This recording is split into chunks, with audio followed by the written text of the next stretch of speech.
त्रिदलं त्रिगुणाकारं त्रिनेत्रं च त्रियायुधं त्रिजन्म पापसंहारम् एकबिल्वं शिवार्पणम् त्रिशाखैः बिल्वपत्रैश्च अच्छिद्रैः कोमलैः शुभैः तव पूजां करिष्यामि एकबिल्वं शिवार्पणम् कोटिकन्या महादानं तिलपर्वतकोटयः काञ्चनं शैलदानेन एकबिल्वं शिवार्पणम् काशीक्षेत्रनिवासं च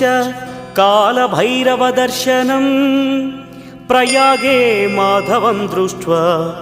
एकबिल्वं शिवार्पणम् इन्दुवारे व्रतं स्थित्वा